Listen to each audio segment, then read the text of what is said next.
الرجيم أعوذ بالله من الشيطان الرجيم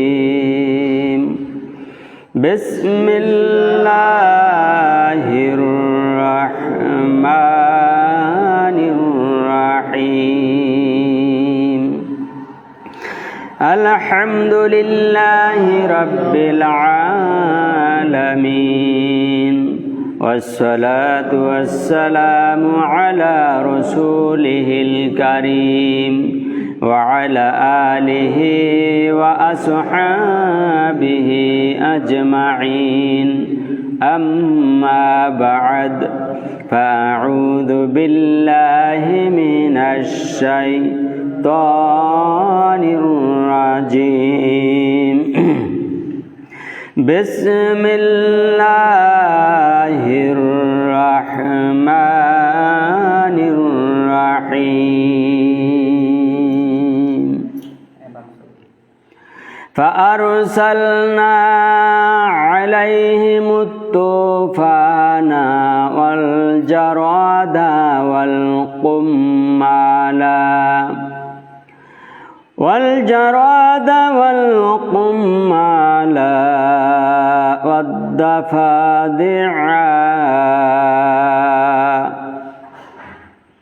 والضفادع والدم وقال النبي صلى الله عليه وسلم المرء مع من أحب وأنت مع الذي أحببت وقال تعالى في شان حبيبه مخبرا وآمرا إن الله وملائكته يصلون على النبي يا أيها الذين آمنوا صلوا عليه وسلموا تسليما اللهم صل على مولانا محمد وعلى آله محمد محبت برون اللهم صل على سيدنا مولانا محمد وعلى آله লৌহ কলম সৃষ্টি যাহার উসিলায় নিজে আল্লাহ খুশি হইয়া নাম রাখলেন তার হাবিবুল্লাহ আল্লাহুম্মা সাল্লি আলা সাইয়্যিদিনা মাওলানা মুহাম্মদ وعلى آل سيدنا شافعنا محمد ذكر لا إله إلا الله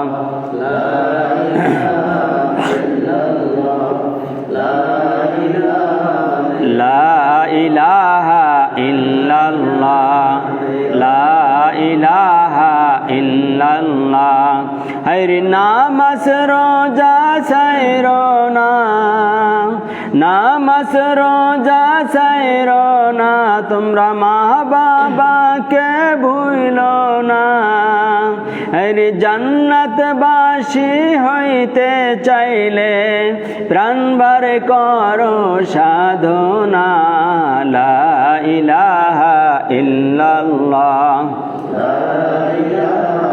লা ইলাহা ইল্লাল্লাহ লা ইলাহা ইল্লাল্লাহ লা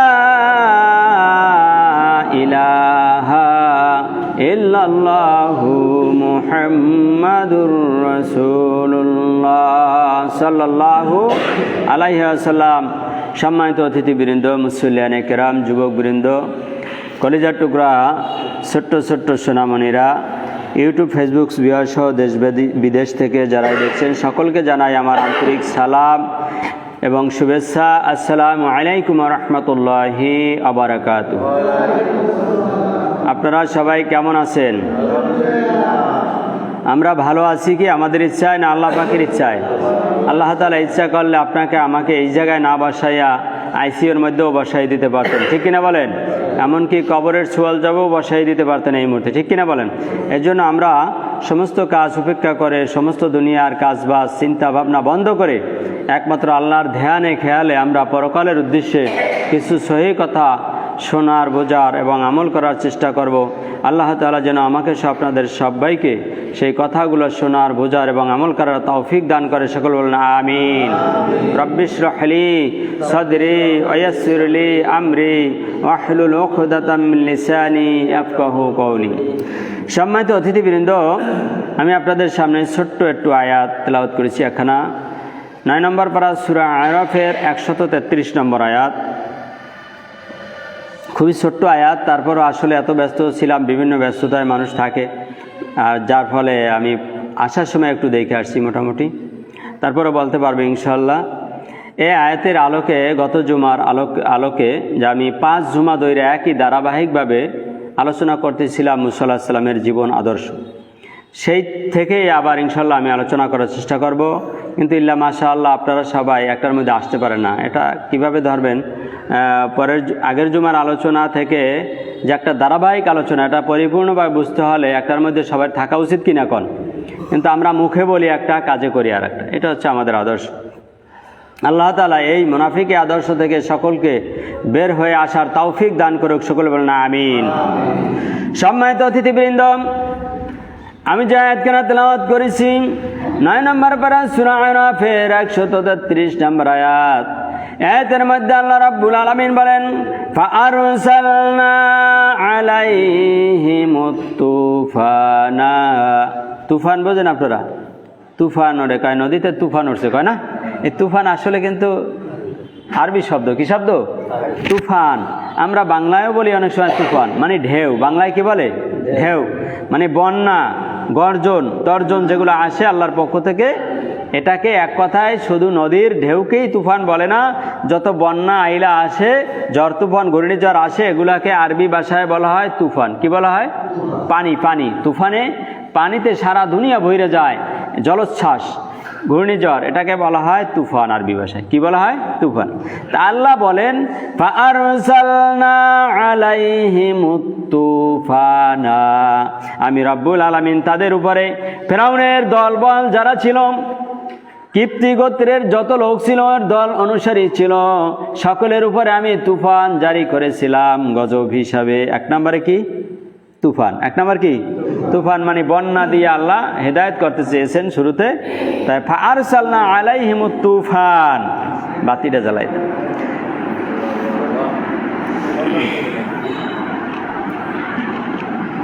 আল্লাহ বলেন 1 নম্বর আমি তুফান দিয়ে ওদেরকে শায়েস্তা করার চেষ্টা করেছিলাম, কিন্তু ওরা হেদায়েত গ্রহণ করে নাই। কারা? ফিরআউনের দলবল। ওদেরকে তুফান দিয়ে, আল্লাহ বন্যা দিয়া, তাহলে বোঝা যায় যে বন্যা, ঘূর্ণিঝড়, পানি এগুলো আল্লাহর পক্ষ থেকে একটা মানে গজবের মতো, ঠিক কিনা বলেন? কারণ অতিরিক্ত কিছু হলে এটা আমাদের কল্যাণ বয়ে আনে না, অশান্তি, দান ফান সব নষ্ট হয়ে যায়, বাড়িঘর ধ্বংস হয়ে যায়। তাই এটাকে আমাদের জন্য কল্যাণ না গজব? আল্লাহ 1 নম্বরে বলেন, ফাআরসালনা আলাইহিমুত তুফানা ওয়াল জারাদা ওয়াল কুম্মালা। বলুন আল্লাহু আকবার। ওয়াল জারাদা, পঙ্গপাল নাজিল করলাম, সারা দুনিয়া ধ্বংস করে দিয়েছিল, তারপর ওরা কলেমা পড়ে নাই। ওয়াল কুম্মালা, এরপর আমি সার পোকা নাজিল করলাম। কোন পোকা? কথা কয় না, ঘুমা নাকি? সার পোকা। কি পোকা? সার পোকা। দেখছেন আপনারা? বিছনার মধ্যে হইলে মনে হয় ঘুমান যায় নাকি? এই সার পোকা দিয়ে আল্লাহ আযাব নাজিল করছে। তাই যে দেখা যায় যেই ঘরে বেশি সার পোকা, এটা মনে হয় আল্লাহর একটা কিছুটা গজব হইল কি, ঠিক না বলেন? আমরা যাতে কামড় খাইয়া সোজা হই গুনার জন্য। অল কুম্মালা সার পোকা দিয়ে আমি আল্লাহ রাব্বুল আলামিন ওদেরকে শায়েস্তা করতে চেয়েছিলাম, আযাব গজব প্রেরণ করেছিলাম। তিন নম্বরে ব্যাং দিয়া ওদেরকে আমি গজব দিয়েছিলাম। কি দিয়া? বিস্তারিত পরে বলবো, আগে অর্থ শোনাই। ব্যাং দিয়া, অদ্দাফা দিয়া, অদ্দামা। চার পঞ্চম নম্বরে যেটা করেছিলাম আমি আল্লাহ, সেটা হচ্ছে অদ্দাম। দাম মানে রক্ত। এই যে কোরবানির পশু জবেহ করে দম বের করে, মানে আরবিয়ানরা বলে দম বের করে। কি বের করে? দম। দম মানে রক্ত। দম মানে কি? রক্ত বের করা, দেওয়া আল্লাহর জন্য উৎসর্গ করা, রক্ত বের করা, এটাকে বলা হয় দম। অদ্দামা। 5 নম্বর আমি রক্ত দিয়ে ওদেরকে আযাব দিয়েছিলাম। রক্ত দিয়ে কি বোঝার বিষয়, সামনের দিকে যাব। তাহলে ইনশাল্লাহ গত জুমায় আমি আপনাদেরকে রেখেছিলাম যে মুসা আলাইহিস সালাম শুআয়ব আলাইহিস সালামের মেয়ে সফুরাকে বিবাহ করার পর, পথির মধ্যে আসার পর সেই বন্যা, বিজলি এর মধ্যে পড়লো, ছাগল হারিয়ে গেল, স্ত্রীর সন্তান ভূমিষ্ঠ হলো। এদিকে স্ত্রীকে নিয়ে মুসা আলাইহিস সালাম তার নিজ দেশে মিশরে ফিরে আসার জন্য বাতির দরকার। কি দরকার? যদি রাত্রে বিজলি চমকায়, বন্যা হয়, অন্ধকার হয়ে যায় চতুর্দিক থেকে, তাহলে কি ওই পথ দেখা যায়? আরো মরুভূমির পথ, বাগান। তাই মুসা আলাইহিস সালাম বলছিল সফুরারে যে তুমি এইখানে অবস্থান করো, থাকো, আমি ওই যে গাছটায় আগুন জ্বলে দেখা যায় হাইম হাইম কইরা। আজকাল তো ঠাডা পইরা আগুন জ্বলে অনেক গাছে, জ্বলে কি জ্বলে না? তাই রাত্রিবেলা ঠাডা পড়লে আগুন জ্বলতে পারে না? তাই কোনটা কি মুসা আলাইহিস সালাম তো আর বুঝতে পারতেছে না। দেখে আগুন একবারে ফস হয়ে গেছে, ওই জায়গার আগুন হাইম হাইম করে জ্বলে। তাই মুসা আলাইহিস সালাম চিন্তা করলো, যাই ওইখান থেকে বড় একটা লাকড়ি নিয়ে আসি, পাতা টাতা বান্ধা ওইটা জ্বালাইয়া আমরা পথ দেখে দেখে আস্তে করে মিশরে যাব। মনে আছে আপনাদের? মুসা আলাইহিস সালাম সামনে গেল, গিয়া দেখে গাছটায় আগুন জ্বলে, ঠিক আছে, কিন্তু আগুন যত বেশি প্রজ্বলিত হয় ওই গাছের পাতা আরো বেশি সবুজ দেখা যায়। কন্যা সুবহানাল্লাহ। খেলাকার আল্লাহ রাব্বুল আলামিনের এই খেলা দেখে, নূর দেখে মুসা আলাইহিস সালাম ঘাবড়ে গেলেন। তিনি ভয় পেলেন। ভয় পেয়ে চিন্তা করলেন, এখান থেকে আমি কাইটা পড়ি, হয়তোবা কোনো জিন ভূতের আস্তানাও তো হইতে পারে। একটা ভয় কাজ করে কিনা মানুষ হিসাবে? মুসা আলাইহিস সালাম তো মানুষ ছিলেন, নবী যদিও মানুষ, তো নবীরা কি মানুষ না? না ফেরেশতা? তাদের হার্ট আছে, ভয় আছে। মুসা আলাইহিস সালাম পিছপা হওয়ার চিন্তা করলেন। তাকায় দেখে চতুর্দিক থেকে সেই আগুন তাকে মোরার মতো বেষ্টন করে ফেলছে। ভয় আতঙ্কিত হয়ে গেল, আল্লাহ আমি কোথায় যাব এখন? তখন আল্লাহ ওই আগুনের ভিতর থেকে, আগুন না, ওটা আল্লাহর নূর, বলুন না সুবহানাল্লাহ। এটা আগুন না, যত বেশি জ্বলে গাছের পাতা তত সবুজ দেখা যায়, বুঝেন না? আল্লাহ তাআলা সাথে সাথে ডাক দিলেন। মুসা ভয়ে কাঁপতেছে।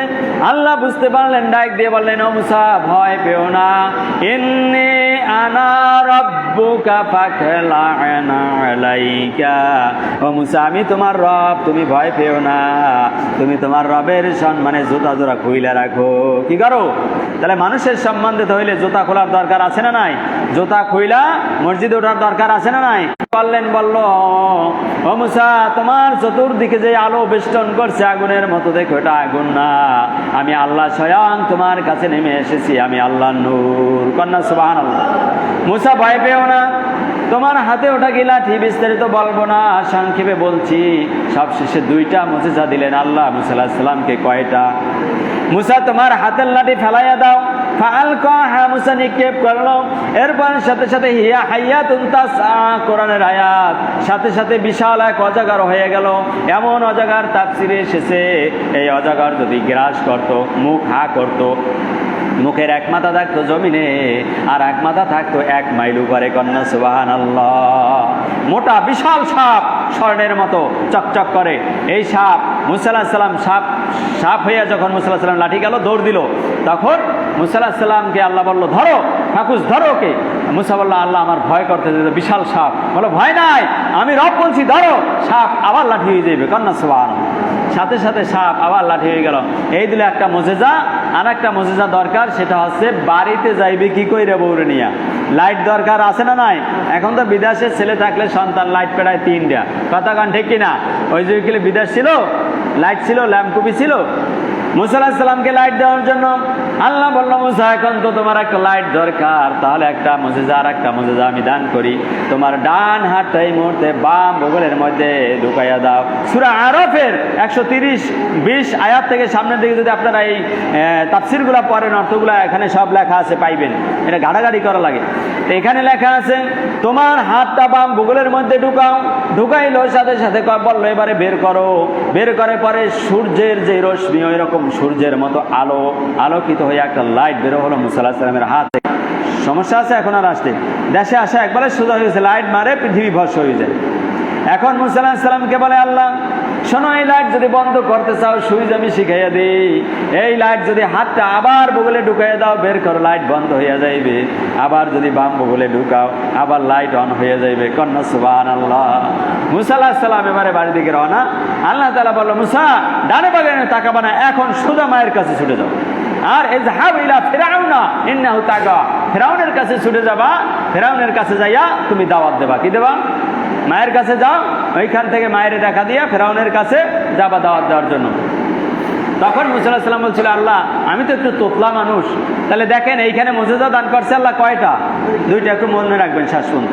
এইখানে যে দুইটা, একটা হলে হাতের লাঠি সাপ আজকে থেকে, 2 নম্বরে একটা টর্চ লাইট দিয়েছে, হাত বগলে ঢুকাইলেই লাইট হয়। দেখুন মুসা আলাইহিস সালামকে, আল্লাহ আমি তো তোতলা মানুষ, কথা বাজে, তেমন দাওয়াত দিতে পারি না, রাগী মানুষ। তা আমার ভাই হারুন আলাইহিস সালাম আছে বাড়ি, ও খুব ভদ্র শান্ত সভ্য জ্ঞানী ঠান্ডা মাথার মানুষ, ওরও আপনি নবুয়তি দিয়ে দেন, একটা নবী বানাই দেন, তাহলে হইবে কি আমরা 2 ভাই মিললে দাওয়াত দেব, জোর হইবে, ইসলামের পথে সব মানুষ দীক্ষিত হইবে। তা আল্লাহ বললো, মুসা তোমার যখন আশা বাইরেও নবী বানাইতে মন চায়, যাও তোমার বাইরেও আমি নবুয়তি দিয়ে দিলাম। কন্যা সুবহানাল্লাহ। এই হারুন আলাইহিস সালাম গেলে নবী। যাও এখন বাড়িতে যাও, মায়ের দেখা দিয়া সাথে সাথে যাবো কোথায়? ফেরাউনের রাজদরবারে যাইয়া। 25 বছর যেই ফেরাউনের রাজদরবারে ছেলের মতো লালিত বৈত্য হয়েছে, এখন আদর করছে, ঘোড়ার পিঠে চড়াইছে, গাড়ির পিঠে চড়াইছে, সেই ছেলে মুসা এখন আইতে আছে আবার দরবারে। কিসের দাওয়াত নিয়া? কথা কয় না, কিসের দাওয়াত? দিনের দাওয়াত, কলেমার দাওয়াত। মনে রাখবেন, দিন প্রতিষ্ঠা করতে যদি কোনো মুসলমান নামে, তখন তার বাধা আসে। কি আসে? এমনকি জীবনের বাধা আসবে, এমনকি আপনার ফাঁসির রঙ্গমঞ্চে তাকে ঝুলাইতে পারে। কিন্তু আপনি কলেমা পড়বেন, জিকির করবেন, কোরআন শরীফ পড়বেন, দুরূদ শরীফ পড়ে মুরগি খাইবেন, কোনো হামলা মামলা আসবে না। কথা ঠিক না বেঠিক? ফেরাউন দেখেন 25 বছর লালিত পালিত হয়েছে, অনেক কিছু দেখাইছে, তারপরও তো তাকে একদিনও মারার পরিকল্পনা নেয় না। এখন যখন আল্লাহর দিন বাস্তবায়নের জন্য দাওয়াত দিতে যায়, এখন মারার প্ল্যান আছে না নাই? কথা সামনে শোনাবো ইনশাল্লাহ। ধীরে স্থির ভাবে যদি আপনারা শোনেন, একবারে ধারাবাহিকভাবে শুনলে মজা পাবেন। কিন্তু আসেন না, আপনাদের অপরাধ হলো, আসবো হুজুর, কিন্তু আসেন। সম্মানিত অতিথিবৃন্দ, মুসা আলাইহিস সালাম তার হাতের লাঠি নিয়া এদিকে তার স্ত্রী সফুরার কথা বলে গেলেন, কারণ আল্লাহ বলল সরাসরি বাড়ি চলে যাও, কোনো দিকে তাকানো যাবে না। এখন হুকুম কার? এদিকে সফুরা কি করে দেখার সময় না, এদিকে সফুরার সন্তান ভূমিষ্ঠ হয়েছে যেই রাতের অন্ধকারে, দেখছে কে? রক্ষা করছে কে? এরপর সফুরা চিন্তা করলো, এখন স্বামী তো চলে গেছে, হায় হায় বিষয়ে আমারে নেয় নাই, হয়তো ভুলে গেছে, আমি কোথায় যাব? এরপর সফুরা চিন্তা করছে, তাহলে আমাদের মাদিয়ান এলাকার কোন লোক পাওয়া যায়? শহীদের বাড়ি এলাকা আছে না একটা নাম, মাদিয়ান এলাকার কোন ওই যুগে মানুষ ব্যবসায় যাইতো, কাফেলা যাইতো, উড়ের পিঠে সিরিয়া, ঘোড়ার পিঠে সিরিয়া, দলে দলে মানুষ ব্যবসায় যাইতো, সিরিয়ায় যাইতো, মক্কার মানুষ সিরিয়া যাইতো, মদিনার মানুষ সিরিয়া যাইতো, এরকম এক এক রাষ্ট্রের মানুষ এক এক রাষ্ট্রে যাই ব্যবসা করতো। আমাদের দেশি মানুষ ঢাকায় যাই ব্যবসা করে না, ঢাকায় মানুষ অবদায় ব্যবসা করে না এখানে, এরকম। তাই ওই যুগে এরকম একটা প্রথা ছিল। দেন একটা দল দেখলো, তাদের বাপের বাড়ি এলাকার দল, ওই দলের সাথে সাথে সফুরা পরে তার বাবার বাড়ি চলে গেল। এদিকে মুসা আলাইহিস সালাম রাত গভীর হয়ে গেল, বাড়িতে আসলো, হাতে একটা লাঠি আর একটা ব্যাগ, আর একটা কি ব্যাগ, হাতে লাঠি আছে না নাই এখনো? এই লাঠি কোন লাঠি চিনতে পারছেন আপনারা? এই লাঠি আসমান থেকে, যে জান্নাত থেকে বাবা আদম আলাইহিস সালাম লাঠি আনছিল, সেই লাঠি পর্যায়ক্রমে ফেরেশতার মাধ্যমে শেষ পর্যন্ত মুসা আলাইহিস সালামের হাতে আইছে। কার হাতে? শ্বশুর শোয়েব আলাইহিস সালাম থেকে ফেরেশতা নাজিল হয়ে আসমান থেকে, মনে আছে আপনাদের বলছিলাম, এই লাঠি আবার মুসা আলাইহিস সালামের হাতে আল্লাহ তাআলা দান করছে। বলুন সুবহানাল্লাহ। এখন আপনাদের কাছে যদি কেউ প্রশ্ন করে, বা আপনারাও তো এক জায়গায় প্রশ্ন করতে পারবেন, মুসা আলাইহিস সালামের যে লাঠিটা, এটা আইলো কোত্থেকে? আপনারা পারবেন না সবাই? কথা কান শিখছেন? এভাবে এলেম অর্জন করতে হবে। সম্মানিত অতিথিবৃন্দ, মুসা আলাইহিস সালাম বাড়িতে আসলো, সালাম দিল দুয়ারে, মা তোমার সন্তান এসেছি। মা খুশি হলো, বলল মা আমার হারুন কই? ভাই ডাক দিল, হারুন বেরিয়ে আসলো, বলল এই মুহূর্তে যাব ফেরাউনের রাজদরবারে, আল্লাহ যাইয়া দিনের দাওয়াত দিতে বলছে। মা বলে কও কি? তোমার বিরুদ্ধে গ্রেপ্তার পরোয়ানা জারি, তোমাকে হত্যা করবে ফেরাউন, যেখানে পাবে সেখানে। বলে তারপরও যেতে হবে, যেহেতু হুকুম কার? মা তোমার হুকুমের উপরে আল্লাহর হুকুম বড়। মুসা আলাইহিস সালাম তার ভাই হারুন আলাইহিস সালামকে নিয়ে ফেরাউনের রাজ দরবারে গেল, গেটের ভিতরে ধাক্কা দিল, গেট দারোয়ান বের হয়ে বলল সমস্যা কি? ওই সুফি সাহেব, দরবেশ সাহেব, সমস্যা কি? বলল কোনো সমস্যা না, তোমার রাজ দরবারে যাইয়া ফেরাউনকে বলো, প্রধানমন্ত্রীকে বলো একজন নবী এসেছে দিনের দাওয়াত নিয়া। যাইয়া রাজ দরবারে বলল, ফেরাউনকে বলল উজির নাজির সবাই আপনার কাছে, গেটের মধ্যে একজন পাগল এসেছে। কি আইছে? পাগল, নবী কয় না, পাগল আইছে আপনার সাথে কথা বলে। তা গেট খুলে দাও, হুকুম কার? গেট খোলা হলো, ফেরাউনের রাজ দরবারে ঢুকে পড়লো। ঢুকার পরে বলল ফেরাউন তোমার কাছে আমরা দুই ভাই দাওয়াত নিয়ে এসেছি, আল্লাহর কালেমার দাওয়াত। কিসের দাওয়াত? আল্লাহর কালেমার দাওয়াত। তুমি কলেমা পড়ো। কয় কলেমা পড়লে কি হইবে? কয় কলেমা পড়লে আমার রবের উপরে যদি তুমি কলেমা পড়ো তাহলে দুনিয়ায় তোমার রাজত্ব থাকবে, পরকালেও রাজত্ব থাকবে, হকের উপরে চললে, কোরআনের উপরে চললে। এখন ফেরাউন কয়, জ্ঞানী মানুষ তো, হ্যাঁ হ্যাঁ কও কি? এই দুনিয়ায় আমার রাজত্ব থাকবে, পরকালেও আমি এরকম দুনিয়ার 10 দুনিয়া পাবো, আমার দুধের নহর পাবো, হ্যাঁ জান্নাত পাবো, হুর পাবো অসংখ্য। কও কি পরকালেও আমার এরকম রাজত্ব থাকবে? কয় হ্যাঁ, এমন একটা জান্নাতের রাজত্ব থাকবে আপনার। বললো তাহলে এই কলেমাই তো ভালো, তাহলে এক কাজ করি, আমি তো আমার বন্ধুর পরামর্শ ছাড়া কোনো কাজ করি না। আমার বন্ধুর নাম কি? হামান। কি নাম? কথা কন। ফেরাউনের বন্ধুর নাম ছিল হামান, একসঙ্গে গেছিল তরমুজ ব্যস্ত ওই দেশে। তো এখন হামান আসুক, ওই আমার উজিরের সাথে, ওর সাথে একটু রাষ্ট্রপতির সাথে আলাপ করে লই। এরপর ভাই ঠিক আছে, দাওয়াত দিয়ে আসার পরে যখন হামান বাড়িতে আসছে, রাজদরবারে বলে যে এই ব্যাপার, আমাকে তো দাওয়াত দিয়ে গেছে মুসা এবং তার ভাই হারুন, তারা নাকি নবী, ওর উপরে কলেমা পড়লে আমাদের দুনিয়া আখেরাতে কোনো টেনশন থাকবে না, আমরা রাজত্ব পেয়ে যাব। বলে দেখেন আপনি সরকার মানুষ, জ্ঞানী মানুষ, মহাজ্ঞানী মানুষ, আপনারা তো সবাই রব বলে স্বীকার করে, মালিক বলে দাবি করে, সবাই আপনার পায়ে সিজদা দেয়। এখন এটা আপনার ব্যাপার, আপনি কি করবেন, আপনি মহাজ্ঞানী, আপনার পর্যা আমরা, তাহলে এটা আপনার ইচ্ছা। তবে আমার কথা হয়েছে আপনারা সবাই রব মানে, মালিক মানে, গোলাম হইয়া সবাই আপনার পায়ে সিজদা দেয়। এখন যদি আপনি গোলাম হইতে মন চায়, আর সব আপনি গোলাম হইতে মন চায় কারো, হ্যাঁ রবগিরি ছুটে যায়, তাহলে আমার তো কিছু করেন, এটা আপনার ব্যাপার।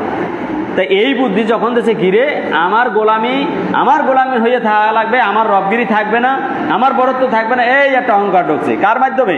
এই বন্ধু হামানের মাধ্যমে। এই জন্য আমি হাদিস তেলাওয়াত করেছি, আল্লাহ মার ও মা আমানা হাব্বা ওয়া আনতা মা আল্লাযী আহবাবতা, যার সাথে যার মহাব্বত তার সাথে তার কি হাসর। কথা কন, তার সাথে তার কি হাসর। আনাস ইবনে মালিক রাদিয়াল্লাহু থেকে বর্ণিত হাদিস। তাই আল্লাহ রাসূল বলেন যার সাথে যার মহাব্বত। দেখেন এখন ফিরআউনের মহাব্বত হামানের সাথে, তার বুদ্ধি নিয়ে কাজ করে। এই জন্য বন্ধু বানাইলেও ভালো বন্ধুর দরকার আছে না নাই? কুপরামর্শ দিয়ে গাঁজাও নিতে পারে কি পারে না? ইয়াবা খাওয়াইতে পারে কি পারে না? বিড়ি খাওয়াইতে পারে কি পারে না? নকল করাইয়া না পড়াইয়া নকল করাইতে গেলে সে পারে কি পারে না? এই জন্য বন্ধু বান্ধব ভালো বানানোর দরকার আছে না নাই? যারা পড়াশোনা করেন ভালো ব্রিলিয়ান্ট ভদ্র ছেলেদেরকে দোস্ত বানানোর দরকার আছে না নাই? যারা সমাজে বসবাস করি, যারা দিনই নামাজ পড়ে, ভালো লোক, জ্ঞানী লোক, তাদের সাথে বন্ধুত্ব, আলেম ওলামা, তাদের সাথে বন্ধুত্ব রাখার দরকার আছে না নাই? আর নয়তো আপনারা এমন বুদ্ধি দেবে দুনিয়াও শেষ, আখিরাতও কি শেষ। ফেরাউন বলল না, তাহলে আমি এই রবগিরি ছুটতে যাইবে। হামান তুই ভালো বুদ্ধি দিচ্ছ দোস্ত, এই রবগিরি ছাড়া যাবে না। ফেরাউনের সাথে সাথে উঠে বলল, আমি তো দুনিয়ার মধ্যে সবচেয়ে বড় রব। সূরা আলা 13-30 পারা, সূরা আলার 13 নম্বর আয়াতের মধ্যে ফেরাউনের এই কথাটা আল্লাহ রেকর্ড করে দিয়েছেন।